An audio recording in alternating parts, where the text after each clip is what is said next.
இப்பொழுது நாம் வார்த்தைக்குள் கடந்து செல்வோம். சங்கீதம் 8:1.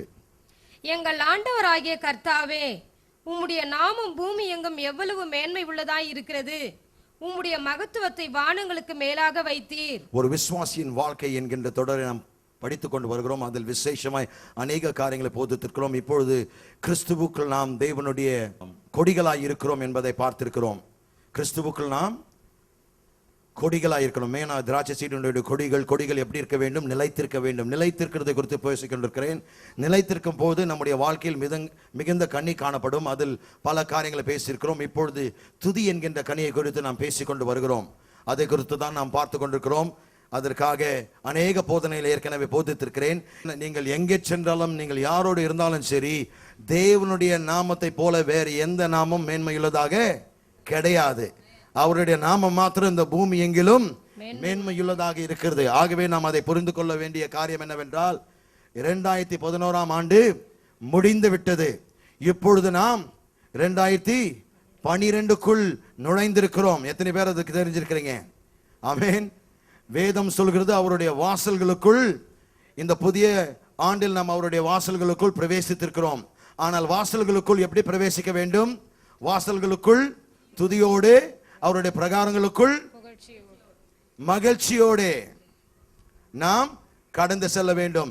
2012ஆம் வருஷம் என்ன ஒரு காலமாக இருக்க போறது? நம்முடைய அழைக்கப்பட்ட அழைப்பிற்குள் நடக்க வேண்டிய ஒரு நேரம், நம்முடைய நோக்கத்திற்குள் நடக்க வேண்டிய ஒரு நேரம், நம்முடைய லக்கை முடித்து காண்பிக்கக்கூடிய ஒரு நேரம், நம்முடைய வாழ்க்கையில் தேவனுடைய வல்லமை காண்பிக்கக்கூடிய நேரம், தேவன் நம்மை என்னவாக எதற்காக அழைத்தாரோ அதை நிறைவேற்றக்கூடிய ஒரு நேரமாக இருக்கிறது. அது மாத்திரமல்ல, இந்த ஆண்டில் நீங்கள் உறுதிப்பட்டவர்களாயும் அசையாதவர்களாயும், அது மாத்திரமல்ல, கர்த்தருடைய கிரியைகளை எப்பொழுதும் பெருகுகிறவர்களாயும் இருக்க வேண்டும் என்பது தேவனுடைய சித்தம். இந்த புத்தாண்டில் நான் கர்த்தருடைய கிரியையில பெருக போகிறேன், கர்த்தருடைய கிரியையில நான் அசையாது இருக்க போகிறேன், கர்த்தருடைய காரியங்கள் நான் உறுதிப்பட்டவனாய் இருக்க போகிறேன் என்று நாம் சொல்ல வேண்டும். இந்த வருஷத்தில் உங்களுடைய போராட்டத்தினுடைய தீவிரம் எதை காண்பிக்கிறது என்றால், உங்களுடைய அபிஷேகத்தினுடைய மிகப்பெரிய அளவை தான் காண்பிக்கிறேன்.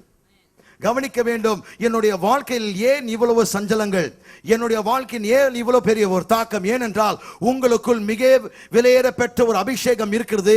அந்த அபிஷேகத்தை கெடுத்து போடும்படியாக பிசாசு முற்படுகிறான். ஆனால் துதி எடுத்தால் சாத்தான் ஓடுவான். துதிக்கிற மக்களாய் இந்த புத்தாண்டில் நாம் மாற வேண்டும். கடந்த ஆண்டு நீ எப்படி வாழ்ந்தாய் குறித்து எனக்கு கவலை இல்லை. ஆனால் இந்த ஆண்டில் துதிக்கிற மக்களாய் நாம் மாறும்பொழுது, நான் சொல்கிறேன், என்னுடைய வாழ்க்கையில் இருக்கிற எல்லா கஷ்டங்கள், எல்லா நஷ்டங்கள் தேவன் மாற்றி போடுவார். ஆமென்.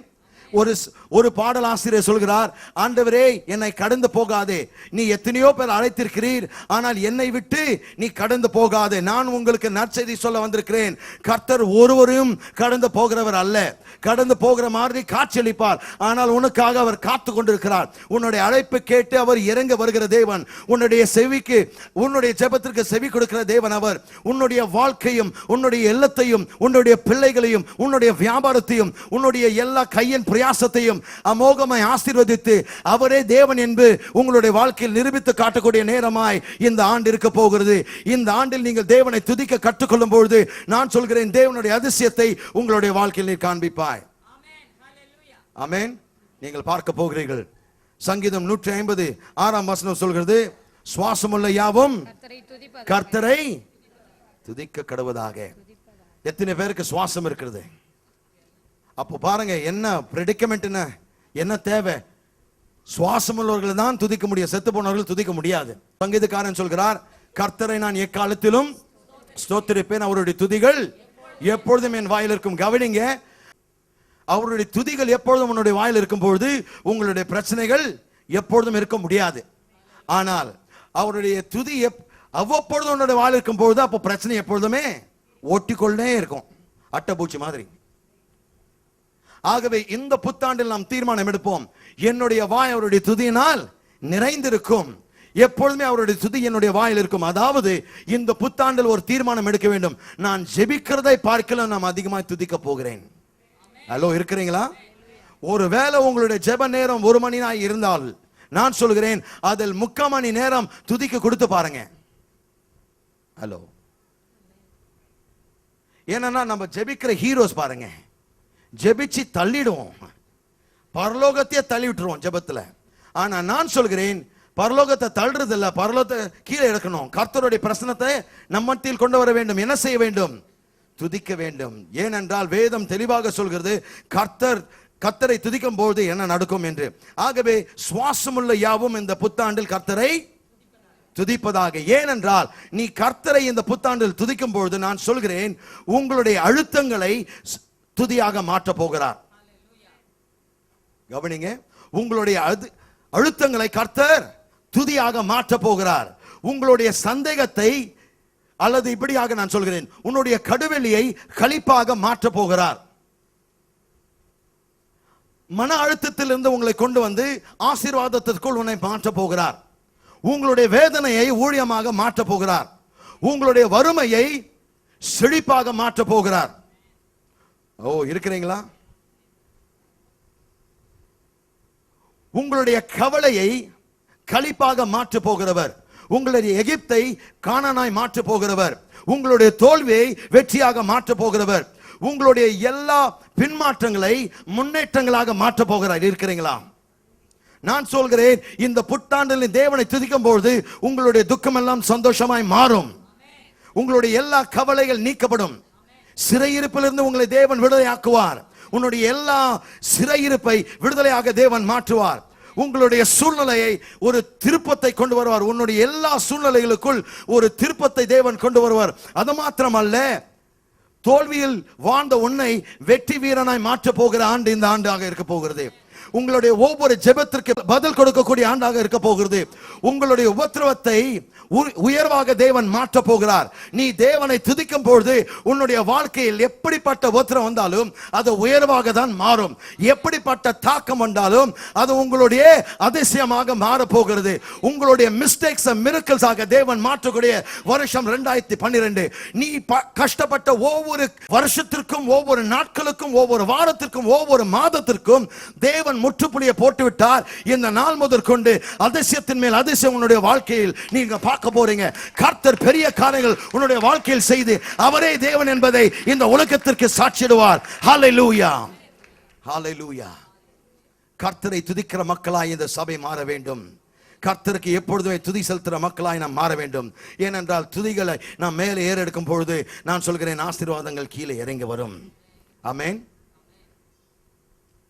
சங்கீதக்காரன் சொல்கிறான், வியக்கத்தக்க விதத்தில் உண்டாக்கப்பட்டபடியினால் நான் அவரை துதிப்பேன், கர்த்தரை ஸ்தோத்திரிப்பேன். சங்கீதம் 139:14.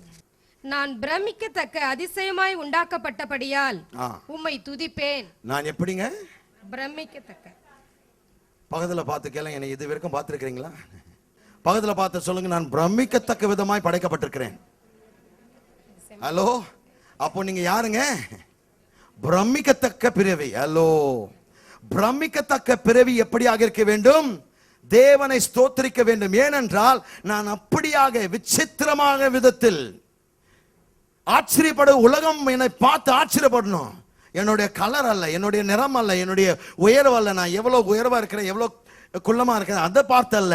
எனக்குள் தேவன் என்ன வைத்திருக்கிறார். நான் தேவனுடைய ரூபத்திலும் சாயலிலும் உண்டாக்கப்பட்டிருக்கிறேன். என்னுடைய நிறமோ, என்னுடைய கரமோ, என்னுடைய உயர்வோ, என்னுடைய குள்ளமோ, என்னுடைய குண்டோ அல்ல மெலிஞ்சிருக்கிற, அது முக்கியம் இல்லைங்க. எனக்குள் தேவன் ஒரு விலை மதிக்க முடியாத பொக்கிஷத்தை வைத்திருக்கிறார். நான் தேவனுடைய ரூபத்திலும் அவருடைய சாயலும் உண்டாக்கப்பட்டிருக்கிறேன். நான் பிரமிக்கத்தக்க விதமாய் படைக்கப்பட்டிருக்கிறதுனால நான் கர்த்தரை ஸ்தோத்தரிப்பேன். நான் சொல்கிறேன், இந்த நாளில் நாம் தேவனை ஸ்தோத்தரிக்க, இந்த வருஷத்தில் தேவனை ஸ்தோத்தரித்து காரியங்களை சாதிக்க போகிறோம். நீ துதிக்க துதிக்க உன்னுடைய வாழ்க்கையில் இருக்கிற எல்லா முரண்பாடான சூழ்நிலைகள் மாறுகிறதை உங்கள் கண்கள் காணும். எழுதி கொள்ளுங்க. ஏனென்றால் எழுதினாதான் உங்களுக்கு தெரியும். இந்த நாள் இந்த பாஸ்டர் சொன்னார், ஆனால் அவர் சொன்னது என்னுடைய வாழ்க்கையில் நிறைவேறுகிறது. நான் சொல்கிறேன், நாம் மாம்சத்தோடும் இரத்தத்தோடும் போராடவில்லை, துரைத்தனங்களோடும் உன்னதத்தில் இருக்கிற பொல்லாத ஆவிகளோடும் நாம் போராடி கொண்டிருக்கிறோம். கவனிங்க, நாம் மாம்சத்தில் நடந்தாலும் நாம் மாம்சத்திற்குரிய போராட்டத்தை போராடல. ஆகவே நம்முடைய ஆயுதங்களும் மாம்சத்துக்கு ஏதுவானவைகள் அல்ல. நம்முடைய ஆயுதங்கள் எப்படிப்பட்டவர்கள்? தேவ ஆவியின் பலன் கொண்டதாக இருக்கிறது. அதில் பல ஆயுதங்கள் இருக்கிறது. அதில் ஒன்று துதி. உங்களுடைய துதியை என்ற ஆயுதத்தை தேவன் பயன்படுத்தி உன்னுடைய வாழ்க்கையில் இருக்கிற பிசாசின் கோட்டைகளை தேவன் நிர்மூலமாக்க போகிறார். தேவனை அறிகின்ற அறிவுக்கு விரோதமாக எந்த ஒரு முரண்பாடான எண்ணத்தை இந்த துதியின் ஆயுதத்தை தேவன் பயன்படுத்தி உன்னுடைய வாழ்க்கையில் இருக்கிற எல்லா முரண்பாடான விரோதமான காரியத்தை, தேவன் அறிகின்ற அறிவுக்கு விரோதமான எல்லா சூழ்ச்சிகளையும் எல்லா உயர்வான எண்ணங்களையும் தேவன் உன்னுடைய துதியின் மூலமாக நிர்மூலமாக்க போற ஆண்டாக இருக்க போகிறது. ஹலோ, இந்த வருஷத்தில் உங்களுக்கு விடுதலை வேண்டும் என்றால், இந்த வருஷத்தில் உங்களுக்கு ஒரு முன்னேற்றம் வேண்டும் என்றால், இந்த வருஷத்தில் ஒரு பதவி உயர்வு வேண்டும் என்றால், நீங்கள் செய்ய வேண்டியது இந்த காலவேளை நான் சொல்கிறேன், ஏற்கனவே கிடைச்சது போல் துதிக்க ஆரம்பிக்க வேண்டும். அந்த வீடை ஏற்கனவே கட்டி முடிச்சது போல தேவனை துதிக்க நாம் கற்றுக்கொள்ள வேண்டும். அந்த பணம் ஏற்கனவே பேங்க்ல வந்துருச்சு போல துதிக்க கற்றுக்கொள்ள வேண்டும். ஏற்கனவே அந்த பிசினஸ் ஆரம்பித்து விட்டேன் என்று சிந்தித்து நாம் தேவனை துதிக்க வேண்டும். ஏற்கனவே அந்த கார் வாங்கி அந்த வண்டி பாதையில் நிற்கிறது, அதை டெடிகேட் பண்ணி எடுத்து போறதுக்கு ரெடியாக அந்த மெக்கானிக் என்ன பண்ணிட்டாரு, டிரைவேல நிக்க வச்சிட்டாரு. வண்டி பாதையில நிக்க வச்சுட்டு எடுத்து போங்க சார் சொல்றதுக்கு அவன் சாவி வச்சிட்டு இருக்கிறான். ஏற்கனவே கார் அந்த வண்டி பாதையில் நிற்கிறது என்பதை சிந்தித்து தேவனை துதிக்க வேண்டும். கவனிங்க, ஏற்கனவே என்னுடைய விரலில் என்னுடைய திருமண மோதிரம் வந்துருச்சு போல துதிக்க வேண்டும். அல்லது ஒருவேளை தமிழ் கலாச்சாரத்தில் இருந்தா ஏற்கனவே உன்னுடைய கழுத்துல ஒரு திருமாங்கல்யம் தொங்குறது போல நீங்கள் தேவனை துதிக்க வேண்டும். ஏற்கனவே என்னுடைய வாழ்க்கையில் நான் சுகமாக்கப்பட்டிருக்கிறேன் என்பதை போல் நீ தேவனை துதிக்க வேண்டும். ஹலோ, இருக்கிறீங்களா? ஏற்கனவே எனக்கு பதவி உயர்வு கிடைத்து விட்டது போல் நீங்கள் தேவனை துதிக்க வேண்டும். இப்பொழுது என்னுடைய முன்னேற்றத்தை நான் அடைந்திருக்கிறேன் என்பதை போல் தேவனை துதிக்க வேண்டும். இப்பொழுது உன்னுடைய அரண்கள் நிர்மூலமாக்கப்பட்டது போல் நீங்கள் தேவனை துதிக்க வேண்டும். உங்களுடைய எலும்புகளுக்குள் தேவனுடைய வார்த்தை அக்னியாய் அடைக்கப்பட்டது போல நீங்கள் தேவனை ஸ்தோத்திரிக்க வேண்டும். ஏற்கனவே நடந்து முடிந்தது போல் தேவனை ஸ்தோத்திரிக்க கற்றுக்கொள்ளும் பொழுது நான் சொல்கிறேன், பிரமிக்கத்தக்க அதிசயங்கள் தேவனுடைய வாழ்க்கையில் செய்ய போகிறார். ஹல்லேலூயா, ஹல்லேலூயா, ஹல்லேலூயா. நீ சூழ்நிலை மாறின பிறகு துதிக்க வேண்டாம். ஏற்கனவே சூழ்நிலை மாறினது போல் துதிக்க கற்றுக்கொள்ளுங்கள். உன்னுடைய வியாபாரத்தில் ஒரு மாற்றத்தை ஏற்கனவே கண்டது போல் துதிக்க ஆரம்பிங்க. உன்னுடைய வேலை ஸ்தலத்தில் ஏற்கனவே திட்டமிட்ட ஒவ்வொரு காலத்தை தேவன் நிர்மூலமாக்கி விட்டார். உனக்கு சாதகமாக எல்லாவற்றையும் இந்த புத்தாண்டில் உன்னுடைய வேலை ஸ்தலத்தில் கர்த்தர் செய்து முடிப்பார், கர்த்தர் செய்து முடிப்பார், கர்த்தர் செய்து முடிப்பார் என்று இயேசுவின் நாமத்தில் சொல்கிறேன். துதிக்கும் பொழுது ஏன் கர்த்தரை துதிக்கணும்? ஏனென்றால் ஒடுங்கின ஆவிக்கு துதியின் உடையை கொடுத்திருக்கிறார். ஒடுங்கின ஆவிக்கு துதியின் உடையை கர்த்தர் கொடுத்திருக்கிறார். பிரம்மாண்டமான தேவன் பிரம்மாண்டமான விதத்தில் துதிக்க வேண்டும்ங்க. நம்ப முடியாத விதத்தில் கிரியை செய்கிற தேவன் நம்ப முடியாத விதத்தில் நாம் துதிக்க கற்றுக்கொள்ள வேண்டும். Oh God, an awesome God must be praised in an awesome way. Hello, ஆச்சரியத்தோடு கிரியை செய்கிற தேவன், வியக்கத்தக்க விதத்தில் கிரியை செய்கிற தேவனை வியக்கத்தக்க விதத்தில் நாம் தேவனை நன்றி செலுத்த வேண்டும். நான் எப்பொழுதுமே கர்த்தரை நன்றி செலுத்துகிறவனாய் மாறப்போகிறேன் என்று நான் தீர்மானித்து விட்டேன். நான் சொல்கிறேன், புரட்சிகரமான ஒரு துதியை இந்த புத்தாண்டு தேவனுக்கு நேராக நான் ஏறெடுக்க போகிறேன். நான் சொல்கிறேன், நாம் செய்ய வேண்டிய என்ன காரியம் என்றால், பைத்தியகாரத்தனமாக நாம் தேவனை துதிக்க கற்றுக்கொள்ள வேண்டும். நம்மை பார்க்கிறவர்கள் என்ன உனக்கு பைத்தியமா பிடிச்சிச்சு, எதுவுமே நடக்கலையா, மதில் அப்படியே நிற்கிறது, ஏன் அப்படி ஆர்ப்பாட்டம் போட்டுக் கொண்டிருக்கிற, ஏன் அவ்வளவு சத்தம் போட்டிருக்கிற? நீ மதிலை பார்க்கிற, ஆனால் மதிலுக்கு மேலாக இருக்கிற என் தேவனை நான் பார்க்கிறேன். ஒரு சனப்பொழுதுல நான் என் வாயை திறந்து நான் ஆர்ப்பரித்தால் இந்த மதில்கள் இடிந்து விழும். துதியின் வல்லமை உங்களுக்கு தெரியாது, ஆகவேதான் நீ பேசிக் கொண்டிருக்கிறாய். நான் சொல்கிறேன், அந்த கார் மேகம் ஒரு மனுஷனுடைய உள்ளங்காய் அளவுக்கு இருந்தால் போதும், நான் நடனமாடி தேவனை ஸ்தோத்திரிப்பேன். பார்க்கிறவன் நீ பைத்தியக்காரனா?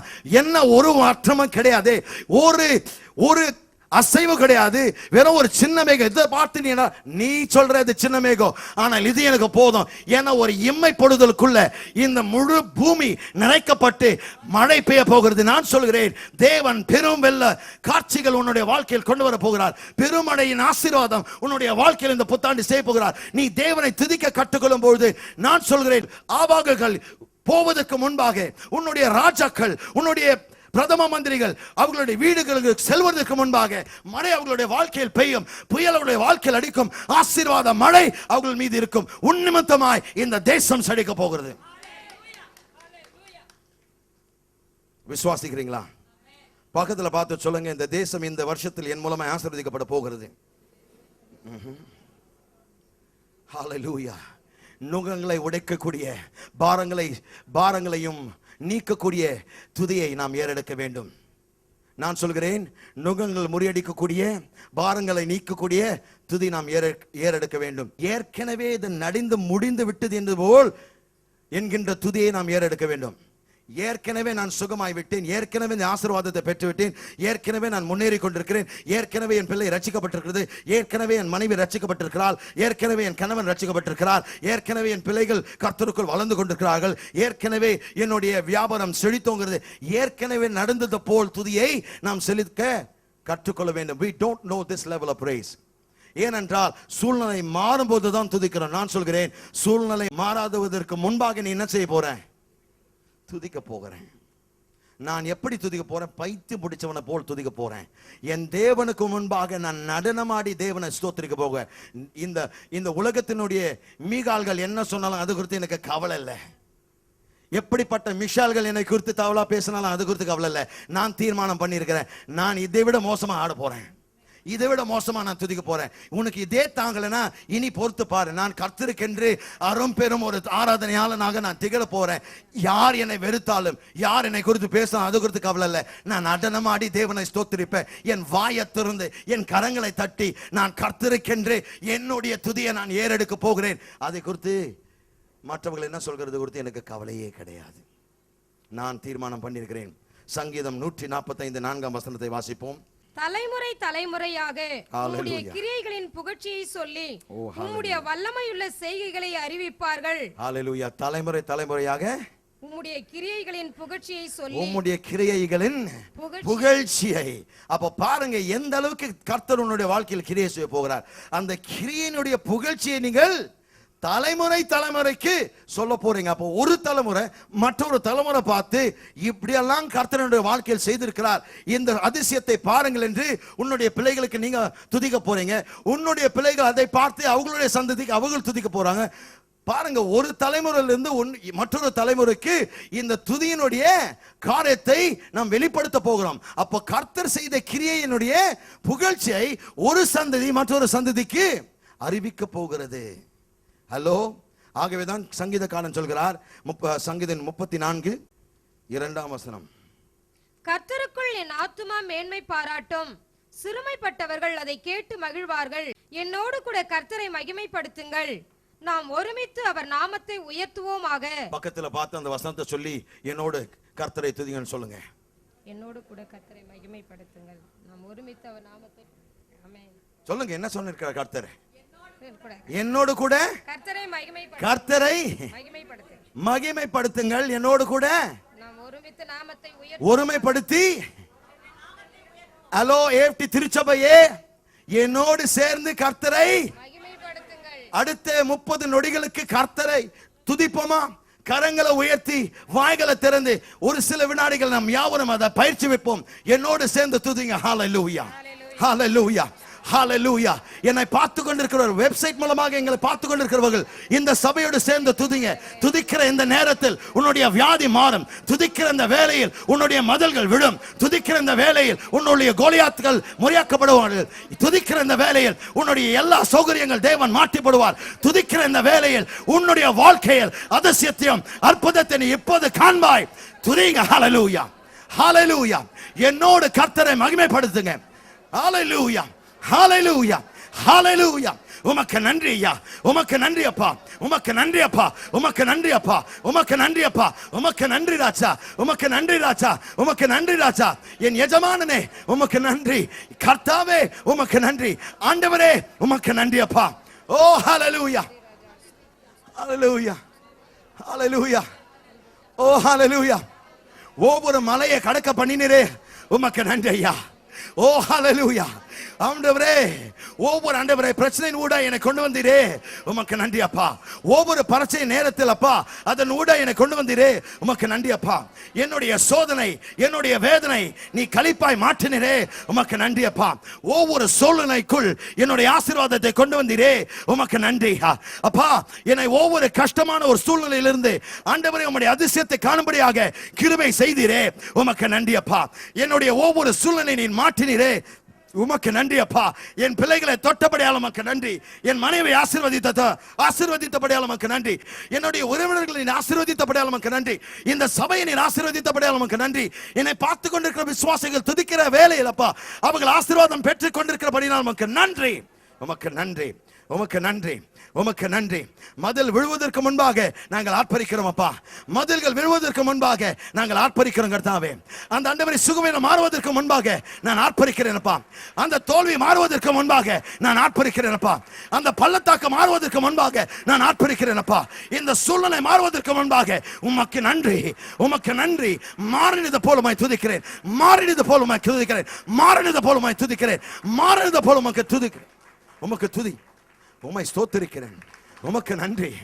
உமக்கு நன்றி. உமக்கு நன்றி. உமக்கு நன்றி. உமக்கு நன்றி. யுத்தம் ஆண்டவரே உம்முடையதையா. ஜெயம் ஏற்கனவே என்னுடையதப்பா. ஜெயத்தை பெற்றது போல் நான் ஆர்ப்பரிக்கிறேன்ப்பா. ஹல்லேலூயா. ஹல்லேலூயா. சூரியன் ஆண்டவரை தோன்றுகிற நேரத்தில் இருந்து அஸ்தமிக்கும் வரைக்கும் கர்த்தாவே கர்த்தருடைய நாமத்தை நான் துதிப்பேன். ஓ ஹalleluya. ஹalleluya. ஹalleluya. தேவன் துதிக்க பாத்திரருங்க. உங்களுடைய துதியை பெற்றுக்கொள்வதற்கு அவர் பாத்திரர். ஹalleluya. உன்னை விட்டு விலக மாட்டேன் கையை விட மாட்டேன் என்று சொன்னாரே அவர் பொய் சொல்லாதவருங்க. உங்களை விட்டு ஒரு காலமும் விட மாட்டாரு. கடந்த ஆண்டு முழுவதுமாக அவருடைய உண்மைத்தன்மை நீங்கள் பார்த்தீர்கள். கடந்த வாழ்க்கை முழுவதுமாக அவருடைய உண்மைத்தன்மை நீங்கள் பார்த்தீர்கள். நீங்கள் உண்மையில்லாத பட்சத்தில் கர்த்தர் உண்மையாக இருந்தார். அவருடைய வாக்குக்கு உண்மையாக இருந்தார். அவருடைய மகனுக்கு உண்மையாக இருந்திருக்கிறார். உனக்கு உண்மையாக இருந்திருக்கிறார். இந்த திருச்சபைக்கு உண்மையாக இருந்திருக்கிறார். யார் உங்களை என்ன விதத்தில் பேசினாலும் கர்த்தர் உங்களுடைய வாழ்க்கையில் உண்மையுள்ளவராக இருந்தபடியால் கரங்களை தட்டி அவரை மகிமைப்படுத்துவோம். ஹalleluya. ஹalleluya. ஓ ஹalleluya. உங்களை குறித்து எங்களுக்கு தெரியாது பிரியமானவர்களே. ஆனால் என்னுடைய சூழ்நிலை இருக்கும் பொழுது நான் தேவனை ஸ்தோத்திரிப்பேன். வேதனையின் மத்தியில் நான் தேவனை ஸ்தோத்திரிப்பேன். கண்ணீரின் வேளையில் நான் தேவனை ஸ்தோத்திரிப்பேன். என்னுடைய தனிப்பட்ட நேரத்தில் நான் தேவனை ஸ்தோத்திரிப்பேன். யார் என்னை கைவிட்டாலும் அந்த சூழ்நிலைக்குள் நான் கர்த்தரை எக்காலத்திலும் ஸ்தோத்திரிப்பேன். அவருடைய துதிகள் எப்பொழுதும் என் வாயில் இருக்கும். ஹalleluya. ஹalleluya. ஹalleluya. Hallelujah. Hallelujah. Hallelujah. Hallelujah. Hallelujah. அப்பா உமக்கு நன்றி ஐயா. உமக்கு நன்றி அப்பா. உமக்கு நன்றி அப்பா. உமக்கு நன்றி அப்பா. என்னை பார்த்து ஒரு கேள்வி கேட்கலாம். உடைந்து போன என்னை எப்படி நீங்க துதிக்க சொல்ல முடியும்? நான் உடைந்திருக்கிறேன், என்னை எப்படி பிரசங்கம் பண்ண சொல்ல முடியும்? நான் உடைந்து காணப்படுகிறேனே, நான் எப்படி சிரிக்க முடியும்? நான் துக்கத்தில் இருக்கிறேனே, நான் எப்படி ஐயா சுதிக்க முடியும்? என்னுடைய பாக்கெட்ல காசு இல்லையே, என்னுடைய வங்கியில பணம் இல்லையே, என்னுடைய பிள்ளைகளுடைய ஃபீஸ் எனக்கு கட்டணும். ஆனா கையை அசைக்க சொல்றீங்களே, நீ நடனம் ஆட சொல்றாயே, ஆனால் என்னுடைய சரீரத்தில் வலி இருக்கிறதே, என்னுடைய சரீரத்தில் வியாதி இருக்கிறதே, டாக்டர் முடியாது என்று சொல்லிவிட்டார்களே. நான் சொல்கிறேன், நீ கர்த்தரை எக்காலத்திலும் ஸ்தோத்திரிக்கும் பொழுது அந்த இல்லாமையை, அந்த வியாதியை, அந்த தீர்க்க முடியாத, சுகமாக்கப்பட முடியாத வியாதி தேவன் ஒரே ஒரு வார்த்தையினால் சுகப்படுத்த வல்லமையோடு காத்து கொண்டிருக்கிறார். Hallelujah. Hallelujah. Hallelujah. Hallelujah. Hallelujah. Hallelujah. Hallelujah. கர்த்தர் உங்களுக்கு துதியை உங்களுடைய துதியின் மத்தியில் வாசம் பண்ணுகிறார். Hallelujah. நீங்கள் துதிக்கின்ற வேளையில் கர்த்தர் உன்னை அவருடைய சமூகத்தில் அழைக்கிறார். நீ துதிக்கின்ற பொழுது நீ இருக்கிற இடத்துல விட்டு அவருடைய சமூகத்தில் கடந்து செல்கிறாய். தேவனுடைய பிரசன்னத்தில் கடந்து போகும்போது எந்த சாத்தானும் நெருங்க முடியாது. கர்த்தருடைய சமூகத்தில் கடந்து செல்லும் பொழுது வியாதி நிற்க முடியாது. கர்த்தருடைய சமூகத்தில் செல்லும் பொழுது வருத்தம் இருக்க முடியாது. கர்த்தருடைய சமூகத்தில் செல்லும் பொழுது உன்னுடைய பற்றாக்குறை இருக்க முடியாது. கர்த்தருடைய சமூகத்தில் வரும்பொழுது ஆமான்கள் இருக்க முடியாது. கர்த்தருடைய பிரசன்னத்தில் செல்லும் போது அவர்கள் எந்த ஒரு காரியத்தை செய்ய முடியாது. எப்படிப்பட்ட ஒரு மோசமான சூழ்நிலை நீ இருந்தாலும் நீ கர்த்தருடைய பிரசன்னத்திற்குள் செல்லும் பொழுது உன்னுடைய விரோதி உங்களை பகைக்க முடியாது. உன்னுடைய விரோதி உன்னை அழிக்க முடியாது. கர்த்தருடைய பிரசன்னத்தில் நீ பிரவேசிக்கும் பொழுது உன்னுடைய விருதி சாகுவான்.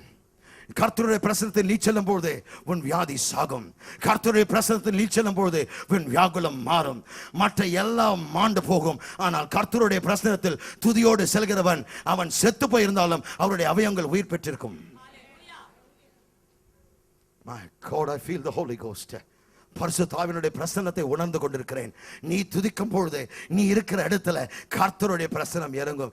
நீ மாத்திரம் கவனிங்க, ஒரு துதியினுடைய ஒரு பலன் என்னன்னா, கர்த்தர் அவருடைய சமூகத்தில் உன்னை அழைப்பார். ஆனால் மற்றொரு ஆசீர்வாதம் என்னன்னா, நீ தேவனை துதிக்கும் பொழுது கர்த்தர் உன்னுடைய பிரசன்னத்தில் வருவார். பாருங்க, அவருடைய பிரசன்னத்தில் கடந்து போய் முடிந்த பிறகு நீ துதிக்கும் போது நீ இருக்கிற இடத்திற்கு கர்த்தர் இறங்கி வருகிறார். சங்கீதம் 22:3. இஸ்ரவேலின் துதிகளுக்குள் வாசமாய் இருக்கிற தேவரீரே பரிசுத்தர். பக்கத்துல பார்த்து சொல்லுங்க, நம்முடைய துதிக்குள் தேவன் வாசமாய் இருக்கிறார். கரத்தை உயர்த்துங்க. நான் துதிக்கிறவன் ஞாயிற்றுக்கிழமையில் அல்ல. நான் கேட்கறது வாழ்க்கை ஃபுல்லா நான் துதிக்கிறவன். நான் வாழ்க்கையில துதிக்கிறவங்க, ஞாயிற்றுக்கிழமை அல்ல. துதி ஆராதனை வேலை அல்ல. எல்லோரும் கண்ணீரோடு இருக்கிற நேரத்தில் நான் துதிக்கிறேன். கண்ணீர் என்னுடைய கண்ணில் இருந்து வந்து கொண்டிருக்கிறது, ஆனாலும் துதிக்கிறேன். வருத்தப்பட்டு கொண்டிருக்கிறேன், ஆனால் துதிக்கிறேன். உள்ளத்துல பயம் இருக்கிறது, ஆனால் துதிக்கிறேன். உள்ளத்துல உடைந்திருக்கிறேன், ஆனாலும் துதிக்கிறேன். வேதனை பட்டு கொண்டிருக்கிறேன், ஆனாலும் துதிக்கிறேன். என்னுடைய சூழ்நிலை மோசமா இருக்கிறது, ஆனாலும் நான் துதிக்கிறேன் என்று சொல்கிறவர்கள் நான் சொல்கிறேன். நீ துதிக்கிற ஒரு மனுஷனா இருக்கும் போது கர்த்தர் என்ன சொல்கிறார்? இஸ்ரவேலினுடைய துதியின் மத்தியில் my God, my God, அவர் வாசம். அப்போ பாருங்க, அவர் தங்கக்கூடிய வீடு எது தெரியுங்களா? ஒரு ஆராதனையாளன்.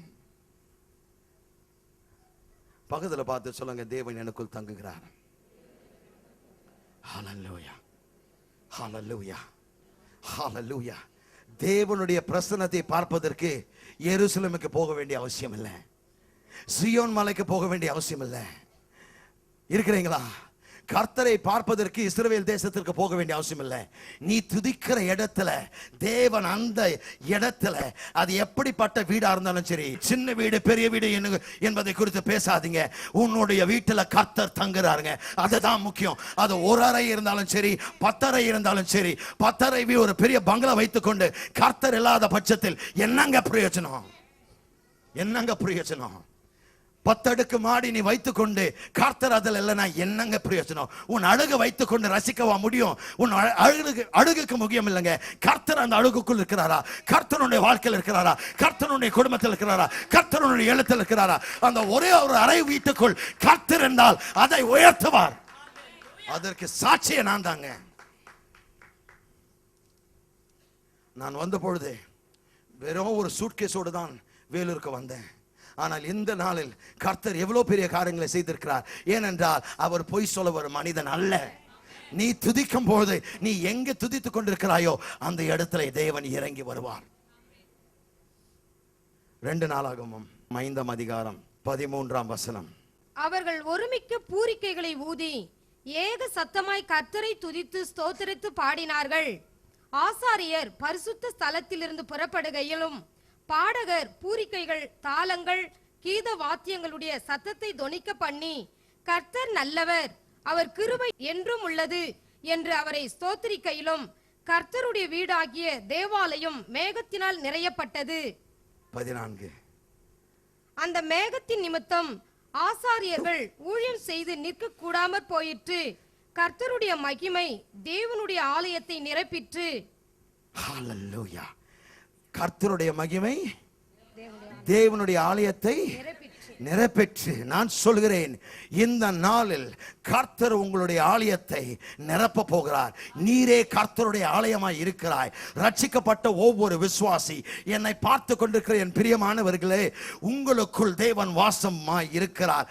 நீங்கள் இருக்கிற இடத்துல தான் கர்த்தர் இருக்கிறார். இந்த சபை கடந்து போன பிறகு இது ஒரு சாதாரணமான பில்டிங். எந்த ஒரு கோயிலுக்குள் தேவன் தங்குவது கிடையாது. உங்களுடைய சரீரமே அவருடைய ஆலயமாக இருக்கிறது. அந்த ஆலயத்தை மகிமையால் நிரப்புகிற தேவன் நாம் காண்கிறோம். கவனிங்க, தேவ ஜனங்கள் தேவனை துதிக்க ஆரம்பித்த பொழுது, தேவனை ஆராதிக்க ஆரம்பித்த பொழுது, இசை கருவிகள் வாசித்து கர்த்தர் நல்லவர் என்று பாடி துதித்த பொழுது காரியங்கள் என்ன நடந்தது? 14ஆம் வசனத்தை மீண்டுமாய் பாருங்க. அந்த மேகத்தின் நிமித்தம் ஆசாரியர்கள் ஊழியம் செய்து நிற்க கூடாமற் போயிற்று. கர்த்தருடைய மகிமை தேவனுடைய ஆலயத்தை நிரப்பிற்று. கர்த்தருடைய மகிமை, நீங்கள் தேவனை துதிக்கும் பொழுது கர்த்தருடைய மகிமை உங்கள் ஆலயம் முழுவதும் நிரப்ப போகிறது. நீ கர்த்தரை துதிக்கிற இடம், அந்த இடம் வல்லமையாய் நிரப்பப்பட போகிறது. கர்த்தருடைய மகிமை இப்பொழுது உங்கள் மத்தியில் வந்து கொண்டிருக்கிறது. கர்த்தருடைய மகிமை உங்கள் குடும்பத்தின் மீது வருகிறது. இழந்து போன ஒவ்வொரு பிள்ளைக்கு கர்த்தருடைய மகிமை இறங்கி கொண்டிருக்கிறது. இழந்து போன ஒவ்வொரு காரியத்திற்கு கர்த்தருடைய மகிமை உன்னுடைய பிள்ளைகள் மீது வந்து கொண்டிருக்கிறது. கர்த்தருடைய மகிமை உன்னுடைய பேரை பிள்ளைகள் மீது வந்து கொண்டிருக்கிறது. கர்த்தருடைய மகிமை அந்த கணவன் மீது வந்து கொண்டிருக்கிறது. கர்த்தருடைய மகிமை அந்த மனைவியின் மீது வந்து கொண்டிருக்கிறது. கர்த்தருடைய மகிமை அந்த பிள்ளைகள் மீது வந்து கொண்டிருக்கிறது. அவர்கள் எவ்வளவுதான் முரட்டாட்டம் பண்ணினாலும், அந்த நான் சொல்கிறேன், தேவனுடைய மகிமை விட்டு அவர்கள் போக முடியாது. அவர்கள் எவ்வளவுதான் பாவம் செஞ்சாலும் தேவ மகிமை விட்டு போக முடியாது. கர்த்தருடைய மகிமை நீ துதிக்கும் பொழுது உன் வீடு நிரம்பி இருக்கும், உன் வாசல்கள் நிரம்பி இருக்கும், உன்னுடைய தண்ணீர் மப்பம் நிறைந்து இருக்கும். மகிமையினால் உன்னுடைய வியாபாரம் மூடப்பட்டிருக்கும். மகிமையினால் உன்னுடைய கையின் பிரயாசம் மூடப்பட்டிருக்கும். உன்னுடைய செக் புக் மகிமையினால் மூடப்பட்டிருக்கும். உன்னுடைய வங்கிகள் நிரம்பி காணப்படும். தேவ மகிமை உங்கள் மத்தியில் இறங்கி கொண்டிருக்கிறது. உன்னுடைய வாழ்க்கையில் தேவ மகிமை, தேவ வல்லமை, தேவனுடைய ஆக்ரோஷத்தை இந்த நாளிலே காணப்போகிறாய். பிசாசை நிர்மூலமாக்கி அவனுடைய தந்திரங்களை சூறையாடி பிசாசின் கோட்டைகளை தகர்த்து கர்த்தர் இந்த நாளில் அதிசயங்களை உங்களுடைய வாழ்க்கையில் செய்ய போகிறார். பக்கத்தில் பார்த்து சொல்லுங்க, கர்த்தருடைய மகிமை என் மீது இருக்கிறது. நான் கர்த்தருடைய மகிமையினால் நிறைந்திருக்கிறேன். நான் கர்த்தருடைய மகிமையினால் நிறைந்திருக்கிறேன். பாருங்க, துதிக்கிற ஸ்தலம், துதிக்கிற இடம் வல்லமையின் இடமாக மாறுகிறது. 7ஆம் அதிகாரம் 2 நாளாகமம் 7ஆம் அதிகாரம் 1ஆம் வசனம். சாலமோன் ஜெபம் பண்ணி முடிக்கிற போது அக்கினி வானத்திலிருந்து இறங்கி சர்வாங்க தகன பலியையும் மற்ற பலிகளையும் பட்சித்தது. கர்த்தருடைய மகிமையும் ஆலயத்தை நிரப்பிற்று. சாலமோன் ஜெபம் பண்ணி முடித்த போது பரத்திலிருந்து தேவ அக்கினி இறங்கி தகன பலியையும் மற்ற பலிகளையும் பட்சித்து போது. கவனிங்க, கர்த்தருடைய அக்கினி என்று சொல்லும் பொழுது கர்த்தருடைய பிரசன்னத்தை நிரூபிக்கிறது. எங்கெல்லாம் துதிகள் ஏறெடுக்கும் பொழுது கர்த்தருடைய பிரசன்னம் அங்கே இறங்கி வரும். நான் சொல்கிறேன், கர்த்தர் இறங்கும் பொழுது பிசாசு எக்ஸிட். அது பிசாசுக்கு எக்ஸிட். உன் வியாதிக்கு அது எக்ஸிட். உன் வியாகுலத்திற்கு எக்ஸிட். உன் உபத்திரவத்திற்கு எக்ஸிட். உன்னுடைய தொந்தரவுக்கு எக்ஸிட். உன்னுடைய தொல்லைகளுக்கு எக்ஸிட். உன்னுடைய கவலைகளுக்கு எக்ஸிட். உன்னுடைய பயங்களுக்கு எக்ஸிட். உங்களுடைய திகில்களுக்கு எக்ஸிட். பக்கத்துல பார்த்து சொல்ல, எங்க எல்லாமே எக்ஸிட் ஆகிறது நான் பார்க்கிறேன். ஹalleluya. கர்த்தருடைய பிரசன்னம். Listen, number 1, whenever a place becomes a place of praise, it becomes a place of power. Any place of praise will become a place of power. கவனிங்க, எப்படிப்பட்ட ஒரு துதி இடமாக இருந்தாலும் அந்த இடம், துதியின் இடம் வல்லமையின் இடமாக மாறுகிறது. 3 காரியங்கள் சொல்ல போகிறேன். அதில் ஒன்று மாத்திரம் சொல்லி நான் நிறுத்த போகிறேன். எழுதிக் கொள்ளுங்க. Number 1, it will become a place of miraculous power. அற்புதத்தின் வல்லமையின் இடமாக அது காணப்படும், மாறும். அற்புத வல்லமையின் இடமாக மாறினது. எந்த இடத்துல துதிகளை ஏறெடுக்கிறோமோ அந்த இடம் அற்புத வல்லமையின் இடமாக மாறப்போகிறது. இந்த புத்தாண்டில் நான் தீர்மானம் பண்ணியிருக்கிறேன், நானும் என் மனைவி தீர்மானம் பண்ணியிருக்கிறோம், நாங்கள் தேவனை துதிக்க போகிறோம். நாங்கள் துதிக்கின்ற வேளையில் கவனிங்க பிரியமானவர்களே, என்னுடைய வீடு நீ எந்த ஒரு நேரத்தில் அதுக்குள் கால் வைப்பீர்களானால் அற்புதத்தின் வல்லமை நீங்கள் அனுபவிக்க முடியும், அதை உணர முடியும். எங்களுடைய இல்லம் ஒரு அற்புத இல்லமாய் மாற போகிறது. ஏனென்றால் அது துதியின் இடமாக நான் மாற்ற போகிறேன். நானும் என் மனைவி தீர்மானம் பண்ணிவிட்டோம், நீங்களும் தீர்மானம் பண்ணுங்க. எந்த இடத்துல தேவனை துதிக்கிறீர்களோ அந்த இடம் அற்புத வல்லமையின் இடமாக மாற போகிறது. ஏனென்றால் தேவ அக்கினி அங்க வந்து சர்வாங்க தகன பலிகளையும் மற்ற எல்லா விதமான பலிகளையும் பட்சித்து போட்டது. கவனிங்க, there was a divine display of God's power among his people. தேவ ஜனத்தின் மத்தியிலே தேவன் தம்முடைய இயற்கைக்கு அப்பாற்பட்ட தெய்வீக வலிமையை காண்பித்தார். இந்த நாளில் உன்னுடைய இல்லத்தில் நீ துதிக்கும் பொழுது இயற்கைக்கு அப்பாற்பட்ட தெய்வீக வல்லமை உன்னுடைய இல்லத்தையும் உன்னுடைய உள்ளத்தையும் உன்னுடைய வியாபார ஸ்தலத்தையும் உன்னுடைய வேலை ஸ்தலத்தையும் உன்னுடைய குடும்பத்தையும் உன்னுடைய பிள்ளைகளையும் உன்னுடைய எல்லா இடங்களையும் தொடும் என்று இயேசுவின் நாமத்தில் சொல்கிறேன். அழாதீங்க, துதிங்க. அழுகிறதுனால உன் பிள்ளை மாறாது. அழுகிறதுனால உன் கணவன் மாற மாட்டான். அழுகிறதுனால உன் மனைவி மாறாது. நான் சொல்கிறேன், துதிக்க துதிக்க தேவன் அந்த உள்ளத்தை மாற்றுவார், அந்த மனதை மாற்றுவார், அந்த வெறித்தனத்தை உடைப்பார், அந்த அடிமைத்தனத்தை நுகர்ப்பார். நான் சொல்கிறேன், தேவன் உன்னை தொடும் பொழுது எல்லாம் மாறியே தீரும். நான் சொல்கிறேன், அவர்கள் துதித்த பொழுது கர்த்தர் தம்முடைய தெய்வீக வல்லமை அந்த இடத்தில் கட்டவிழ்த்து அவர்களுடைய எல்லா பலிகளையும் அங்கீகரித்தார். He accepted their offerings. அவருடைய பலிகளை அவர் அங்கீகரித்தார். நான் சொல்கிறேன், அதே தேவன் நேற்றும் என்றும் என்றும் மாறாதவராய் இருக்கிறார். நான் சொல்கிறேன், சபையானது துதிக்கும் பொழுது கர்த்தருடைய அற்புத வல்லமை நம் மத்தியில் தம்முடைய ஜனத்தாரின் மத்தியில் கட்டவிழ்க்கப்படும் என்பது உறுதி. நான் சொல்கிறேன், சபையாய் சேர்ந்து நம்முடைய வெட்கத்தையும் நம்முடைய படிப்பு திறமையோ நம்முடைய அந்தஸ்தோ நம்முடைய புகழ்ச்சியோ விட்டு விட்டு நான் தேவனை துதிக்க போகிறேன். அப்பால போ சாத்தானே, இந்த வெட்கத்தையும் இந்த அவமானத்தையோ இந்த டிகிரிஸினுடைய தலைவீக்கத்தையும் நான் விட்டு விட்டு நான் போக போறேன். நீ என் கூட வர முடியாது. ஏனென்றால் நான் ஆடி பாடி துதிக்க போகிறேன். நான் என்னை மருந்தே நான் துதிக்க போகிறேன். கர்த்தர் எனக்கு எவ்வளவு செய்திருக்கிறார். இனி என் வாயை நான் திறக்கலனா கல்லுகளை எழுப்பி அவருக்கு துதியை ஏற்படுத்துவார். ஆனால் நான் அதை விருப்பப்படல. அதற்கு மாறாக அவருடைய ஆலயமாக இருக்கிற நான், அவருடைய மகிமையால் நிறைந்திருக்கிற நான் அவருக்கு மகிமையை செலுத்தி இந்த முழு தேசத்திலும் என் தேவனே தேவன் என்பதை என்னுடைய ஆராதனையின் மூலமாக நான் நிரூபித்து காட்டப் போகிறேன் என்று தீர்மானம் எடுப்போம். தீர்மானம் எடுப்போம். தீர்மானம் எடுப்போம். Hallelujah. Hallelujah. Hallelujah. நான் சொல்கிறேன், நீங்கள் தேவனை துதிக்கும் பொழுது, சபை தேவனை துதிக்கும் பொழுது, உங்களை மறந்து நீங்கள் தேவனை துதிக்கும் பொழுது பெரிய காரியங்கள் உங்கள் மத்தியில் செய்வார். அவருடைய வல்லமை எப்படி கட்டவிழ்ப்பார், இந்த அற்புதத்தின் வல்லமை எப்படி காண்பிப்பார். ஜனங்களை ரட்சிப்பதன் மூலமாக பாவிகள் ரட்சிக்கப்படுவார்கள்.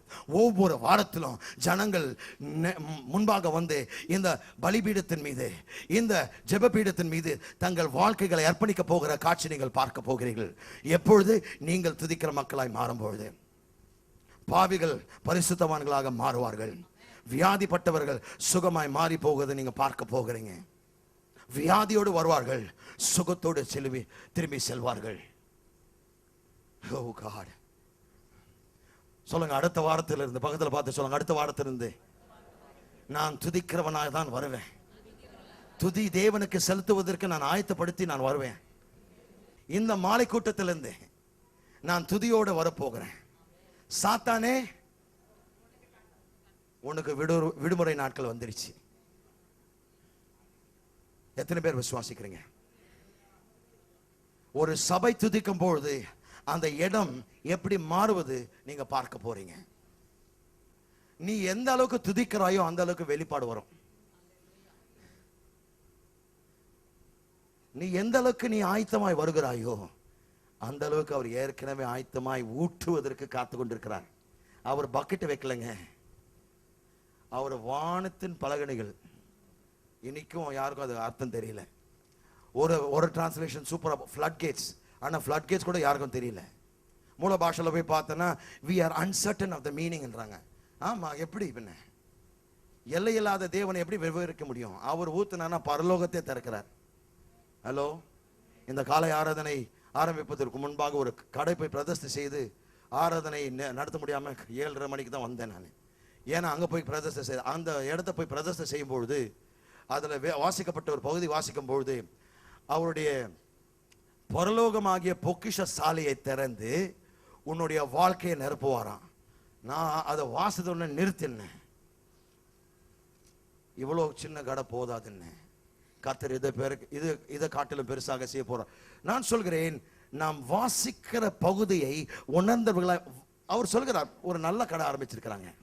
ஆனா நான் சொல்கிறேன், இந்த நாள் முதல் கொண்டு பாருங்க, பல கடைகள் அங்கிருந்து அந்த இடத்துல இருந்து எழுப்பப்படும். ஏன்னா கர்த்தர் என்ன சொல்லிட்டாரு, என்னுடைய பொக்கிஷசாலை ஆகிய பரலோகத்தை பூமியினுடைய அளவு பார்க்கும் போது நாம் பிரமித்து போய் நிற்கிறோம். பரலோகம் இதை காட்டிலும் பல கோடி மடங்காக இருக்கிறது. அவர் சொன்னா என்ன சொல்றார், என் பரலோகம் என்கின்ற பொக்கிஷசாலை நான் திறந்து ஊட்ட போறேன். எங்கெங்க இடம் இருக்க போகுது? நான் கோட்டீஸ்வரன், உங்களுக்கு தெரியுமா? கோட்டீஸ்வரன் கூட வார்த்தை கிடையாது. அதை பார்க்கல ஏதாவது இருக்குங்களா? அதுதான் நான். ஏன்னா பரலோகத்தையே ஊத்திட்டார். You're not ready for this. கவனிங்க, ஆத்துமாக்களை ரட்சிப்பார். நீ துதிக்கும் பொழுது இந்த அற்புத வல்லமை என்ன செய்யும்? வியாதிப்பட்ட மனதைகளையும் வியாதிப்பட்ட சரீரங்களையும் சுகமாக்கும். இந்த அற்புத வல்லமை என்ன செய்யும்? பிரசங்கிக்கப்பட்ட வார்த்தையினுடைய வல்லமை கட்டவிழ்க்கப்படும். நீங்கள் தேவனை துதிக்கின்ற வேளையில் இயற்கைக்கு அப்பாற்பட்ட விதத்தில் நீ எண்ணி பார்க்காத அளவில் ஒவ்வொரு ஆராதனையில் அரும் பெரும் காரியங்கள் நடைபெற போகிறது. இயேசுவின் நாமத்தில் சொல்கிறேன். எப்பொழுது நடக்கும்? அவருடைய சபை எந்த இடத்தில் இருக்க வேண்டும் என்று தேவன் விரும்புகிறாரோ அந்த இடத்தில் இருக்கும் பொழுது இடங்கொள்ளா மட்டும் ஆசீர்வாதம் உங்கள் மீது ஊற்றப்படும். இருக்கிறீங்களா? நீங்கள் தேவனை மனம் விட்டு துதிக்கும் பொழுது, உன்னை மறந்து துதிக்கும் பொழுது நான் சொல்கிறேன், கர்த்தர் தம்முடைய அற்புத வல்லமை அந்த இடத்தில் கட்டவிழ்ப்பார். இந்த ஆண்டு அற்புதங்களின் ஆண்டாக இருக்க போகிறது. நான் சொன்னேன், இந்த ஆண்டு அற்புதங்களின் ஆண்டாக இருக்க போகிறது. ஹல்லேலூயா, ஹல்லேலூயா, ஹல்லேலூயா. உங்களுடைய இந்த வருஷம் வித்தியாசமாக இருக்க போகிறது. ஒவ்வொரு நிமிஷம் அற்புதங்கள் நடந்து கொண்டிருக்கும். அவ்வப்பொழுது அல்ல, எப்பொழுதும் துதிக்கிறவனுக்கு எப்பொழுதும் அற்புதங்கள். ஏனென்றால் தேவன் அற்புதத்தை ரெசிஸ்ட் பண்ண முடியாதுங்க. உங்களை குறித்து எனக்கு தெரியல, ஆனால் என்னை குறித்து நான் சொல்கிறேன். கவனிங்க, நான் என்றைக்கு இந்த ரகசியத்தை கற்றுக்கொண்டேனோ, நானும் உங்களை போல ஆரம்ப நாட்களில் குறை சொல்லிக்கொண்டே இருந்தேன். ஒரு பயங்கர நெகட்டிவ் பாருங்க. இது சரியில்லை, அது சரியில்லை, வானம் சரியில்லை, தெருவு சரியில்லை, ஓட்டுறவன் சரியில்லை, எதிர்க்காக வரகணும் அவன் சரியில்லை, பஸ்ல என்ன பஸ் சரியில்லை, சீட்டு சரியில்லை, சபைக்கு போன சபை சரியில்லை, எல்லாத்தையும் பாருங்க ஒரே ஒப்பாரி பாருங்க. ஆனால் என்றைக்கு இந்த ரகசியத்தை சென்னையில் இருந்த ஏப்டி சபையில் நான் கற்றுக்கொண்டேனோ, என் வாழ்க்கையும் என் சரித்திரத்தையும் என்னுடைய போதகர் மாற்றி விட்டார். அவருக்கு நான் என்றென்றைக்குமே கடன் பட்டிருக்கிறேன். எனக்கு துதியின் ரகசியத்தை கற்றுக் கொடுத்தார். அவர் கற்றுக் கொடுத்ததை இன்றைக்கு நான் அபியாசப்படுத்தி நான் சொல்கிறேன், அற்புதங்களை நான் சொல்ல வேண்டும் என்றால் காலம் போதாதுங்க. அந்த அளவுக்கு கர்த்தர் எங்களுடைய குடும்பத்தில் எங்களுடைய வாழ்க்கையில் அற்புதம் செய்திருக்கிறார். நான் சொல்கிறேன், எந்த இடத்துல தேவனை ஸ்தோத்திரிக்கிறாயோ அந்த இடம் அற்புதத்தின் இடமாக, அற்புத வல்லமையின் இடமாக மாறுகிறது. நாம் எழும்பி நிற்போம்.